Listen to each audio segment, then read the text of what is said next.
All right, 9:16 now. Spring is in the air once again. Springtime means a lot of us will be doing deep cleaning around the house and also in our yard as well. Garden Guy DLK is live on the Fox 9 patio, helping us get our lawn back in shape after the long winter. Good morning, Dale. Good morning. A long winter is really kind of an indicator of the work that we have to do in the spring, and oftentimes our lawns suffer the most with a long winter. So really the weather does turn around quite considerably starting tomorrow, particularly when we're talking about overnight or low temperatures in the 50s. That's a sure indicator that you can go out and start to work your lawn a little bit. There should be enough moisture out of the ground, and your turf grasses actually begin to actively grow when soil temperatures reach 50 degrees, and that won't take too long to do. So here's the steps to kind of recover the lawn and get it back in shape, because everybody likes a nice green lawn in the summer. Firstly, let's talk about watering it for just a wee little bit. Watering, for the most part, lawns enjoy about an inch of water per week. So do get a rain gauge out on your lawn and get the sprinkler going or your irrigation system going. When it gets to that, when the rain gauge gets to an inch, then you know that's the perfect time or the perfect amount of water. Also, raking at this time of year, there is some specialty rakes that work quite well. This one here is a groundskeeper rake. It has very narrow tines on it, and this is very good for reseeding. So if your lawn's a little bit thin, there's some dead spots, this particular rake does a very good job of getting or loosening up all that kind of dead grass. You can see just with a couple of strokes there that all the dead grass is out and dirt is showing, and that's a good bed or a good starting it for a good base of reseeding. Also, just your plain metal rake like this one here, that one is also a very good rake for getting some good dirt showing as well. This last one here is a dethatching rake,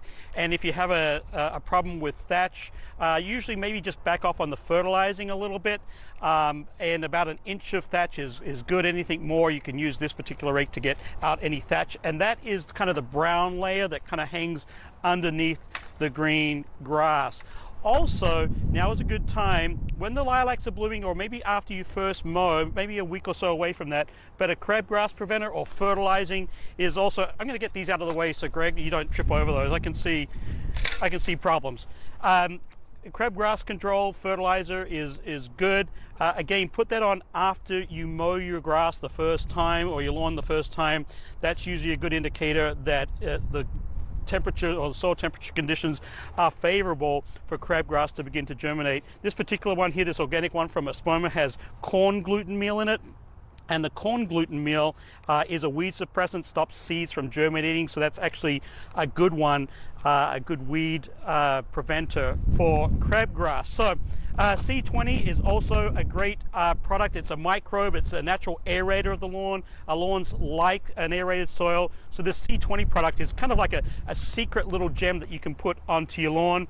Dandelions, actually I had to look near and far for this one in Eden Prairie this morning, but they have this long taproot, which is makes it kind of a weed in our lawns. I actually kind of like them. I let them bloom. They're a great early season pollinator. I don't get too worried about dandelions. They're actually edible if you don't spray them, so I actually let these bloom, and oftentimes the pollinators will like those. But if you're looking for some good weed control, this is about the best one you can buy in the market for dandelions, creeping Charlie, all those hard to kill weeds. My little tip on dandelions too is maybe try to take care of them in the fall, because they actually take in that chemical really well, and then that way you can let them be great pollinators in the spring. And then also this time of year is a great time to reseed your lawn. So a good premium grass seed, a little bit of cover grow, and a starter fertilizer is really good for thickening up your lawn and making sure it has all that lush green growth over the summer months. Don't underestimate the power of fertilizer. You can go ahead and put that on when the lilacs are blooming. Back to you. Oh, can't wait for the lilacs. You both just took a collective deep breath together. Dale, join us in a deep breath, will you? Namaste.